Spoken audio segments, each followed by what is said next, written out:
आदरणीय सांगळे सर, आदरणीय प्राध्यापक डॉक्टर संदीपजी सांगळे सर यांचा या ठिकाणी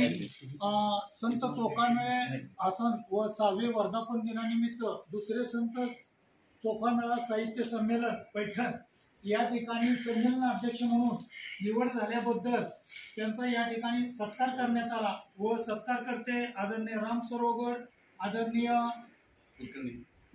कुलकर्णीजी, आदरणीय दत्तोपासक सर, आदरणीय राम कवी जगदीश बसू वंशू आणि आदरणीय ॲडव्होकेट खरात साहेब व आदरणीय प्रमोद कुलकर्णी साहेब हे या ठिकाणी पूर्णपणे त्यांचा सत्कार केला, त्यांना शुभेच्छा दिल्या आणि कॅमेरामन आदरणीय या कार्यक्रमाचे संयोजक व ज्यांनी हा कार्यक्रम घडवून आणला असे आमचे आदरणीय माटे सर व निवेदक बीडी दहंजे सर, सोलापूरचा जेओचे सहसंपादक. धन्यवाद.